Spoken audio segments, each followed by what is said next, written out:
Hello guys, once again Chaudhary competition classes. तो Indian air force की जो रैली की भर्ती चल रही है उसी का मेडिकल चल रहा है। तो उसी का मेरे पास एक रिव्यू है अम्बाला सेंटर से 21 अक्टूबर का। तो जो कैंडिडेट अम्बाला या फिर किसी सेंटर पर अपना मेडिकल देने जा रहे हैं तो उनके लिए वीडियो बहुत ही महत्वपूर्ण होने वाली है, क्योंकि सेम प्रोसेस रहता है आपके साथ, वहाँ क्या होना है क्या नहीं होना है, कुल मिलाकर कितने कैंडिडेट को ग्रीन कार्ड मिला है और कुल मिलाकर देखा जाए तो कितने कैंडिडेट फिट किए गए हैं, मेजर पॉइंट किस में बने, इन सब बातों पर हम चर्चा करेंगे आज। तो आइए चलते हैं अम्बाला सेंटर पर। तो इन कैंडिडेट ने बताया इनको ग्रीन कार्ड मिल चुका है, आप यहाँ से देख सकते हैं ग्रीन कार्ड, इनको ग्रीन कार्ड मिल चुका है। तो सबसे पहले इन कैंडिडेट को कॉन्ग्रेचुलेसन, इन भाई ने इतना सारा स्ट्रगल करके अपना ग्रीन कार्ड पा लिया। आई होप ये PSL में अपना स्थान बना पाएंगे। तो आप यहाँ से देख सकते हैं IM साहिल 6:30 बजे रिपोर्टिंग हुई, 7 बजे शुरू हुआ। सिर्फ मेडिकल कार्ड की ज़रूरत थी, किसी भी डॉक्यूमेंट्स की कोई और ज़रूरत नहीं थी भाई, बस परमानेंट रोल नंबर की ज़रूरत थी। तो आपको इन बातों को ध्यान रखना चाहिए। मैं आपको बार बार बताता हूँ कि आपको मेडिकल अपॉइंटमेंट लेटर ही चाहिए वहाँ, और किसी डॉक्यूमेंट्स की ज़रूरत नहीं होती है।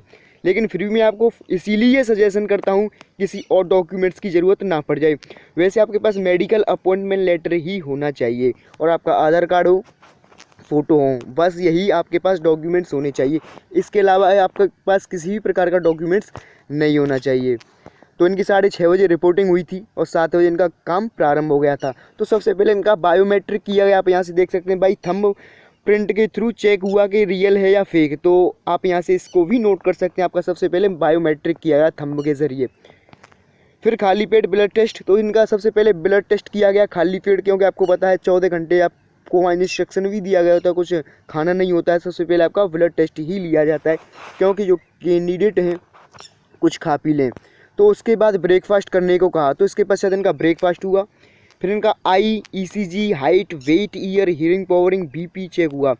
तो आपका जो ECG चेक किया गया, एब नॉर्मल तो नहीं है किसी कैंडिडेट का। आई चेक हुई, आपका 6/6 है या नहीं, आपका कलर विजन तो नहीं है, आपका जो वेट है हाइट के अकॉर्डिंग है या नहीं, आपका जो ईयर है 6 उस मीटर, उसकी हियरिंग विस्पर पावर है या नहीं है।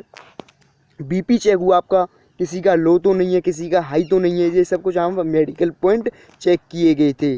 जैसे ही आपका ब्लड टेस्ट हुआ, ब्लड टेस्ट के बाद आपका यह मेडिकल पॉइंट चेक किए गए थे। फिर इन्होंने बोला भाई फिर चेस्ट एक्सरे हुआ, तो इसके पश्चात इनका चेस्ट एक्सरे लिया गया था। तो आपका चेस्ट एक्सरे लिया जाता है, इंडियन एयरफोर्स का जो मेडिकल होता है उसमें चेस्ट एक्सरे भी लिया जाता है। अदर किसी मेडिकल में आपका चेस्ट एक्सरे नहीं लिया जाता, ना ही ECG लिया जाता है। और इसके बाद ब्लड टेस्ट दोबारा हुआ। तो जैसा कि जो मेडिकल अपॉइंटमेंट लेटर होता है उस पर भी इंस्ट्रक्शन दिया गया होता है, आपका जो ब्लड टेस्ट है 2 बार चेक किया जाएगा। तो एक बार खाना खाने से पहले और एक बार खाना खाने के बाद, 2 बार इनका ब्लड टेस्ट लिया गया। इसके बाद ENT और प्राइवेट पार्ट चेक हुआ। तो इसके पश्चात इनका ENT, ईयर, नोज, थ्रोट और प्राइवेट पार्ट चेक किए गए। प्राइवेट पार्ट में आपका वही हाइड्रोसेल, हार्निया, आपका पाइल्स तो नहीं है, ये सब कुछ मेडिकल पॉइंट वहाँ चेक किए जाते हैं भाई। इसके बाद नी, हैंड, टोइस, ये सब कुछ चेक हुए। तो इसके पश्चात इनका आप यहाँ से नोट डाउन भी कर सकते हैं, नौकनी, हैंड वेंड, टॉय, ये सब कुछ मेडिकल वहाँ पॉइंट चेक किए गए थे। तो आपका घुटने जो आपस में क्लोज तो नहीं है, आपका हैंड बेंड तो नहीं है, तो ये सब कुछ वहाँ मेडिकल पॉइंट चेक किए गए थे।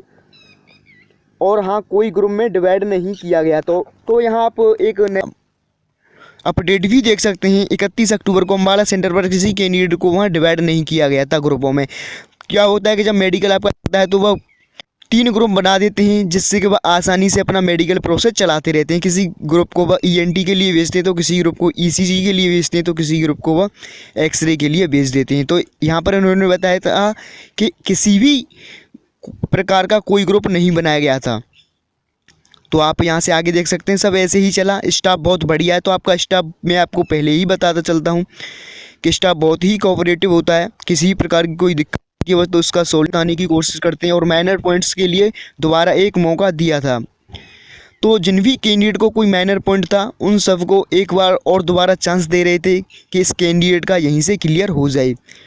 भाई 28 कैंडिडेट को ग्रीन कार्ड मिल चुका है 31 अक्टूबर को अम्बाला सेंटर से। तो इन्होंने ओवरवेट भी थे कैंडिडेट कुछ, तो कुल मिलाकर ओवरवेट वाले भी कैंडिडेट थे जिनको रेड कार्ड मिला है। तो इन सब पॉइंटों को आप ध्यान में रखें। जिन कैंडिडेट का वेट ज़्यादा है हाइट के अकॉर्डिंग, वो अपने वेट को मेंटेन रखे, जिससे कि उसको दोबारा से रीमेडिकल के लिए जाना ना पड़े। तो इन्होंने रिपोर्टिंग थी और 1 बजे तक ये सारा प्रोसेस आपका ख़त्म कर दिया गया था और करीब करीब 6 बजे आपका वहाँ रिजल्ट अनाउंस हुआ कि किस कैंडिडेट को रेड कार्ड मिलना है और किस कैंडिडेट को ग्रीन। तो मैंने जब इनसे पूछा कि 31 को ही हुआ किया यह प्रोसेस, तो इन्होंने बताया हाँ 31 को ही यह प्रोसेस हुआ था। तो केवल और केवल एक दिन में ही यह फ्री हो गए हैं कैंडिडेट, देखा जाए तो अम्बाला सेंटर से। वहीं मैंने गोरखपुर सेंटर का एक रिव्यू शेयर किया था, उसमें जो कैंडिडेट थे उनको 3 दिन का समय लग गया था। और जो अम्बाला का रिव्यू देखने को मिला 31 अक्टूबर को सेम डे से और सेम डेट से, तो वहीं केवल एक दिन में कैंडिडेट फ्री हो गए हैं। तो अलग अलग सेंटर का अलग अलग रिव्यू है, वहाँ फ्री कर दे रहे हैं और कितने दिन का आपको वहाँ समय लग रहा है। तो यही सब कुछ था रिव्यू। और जो भी कैंडिडेट अपना रिव्यू शेयर करना चाहता है, तो उससे आपको कुछ इन्फॉर्मेशन मिली हो तो चैनल को सब्सक्राइब कर लें और सब्सक्राइब करने के साथ साथ बेल आइकन भी दबा लें, जिससे कि मेरी आने वाली वीडियो का नोटिफिकेशन आपको प्राप्त हो जाए। थैंक्स, जय हिंद।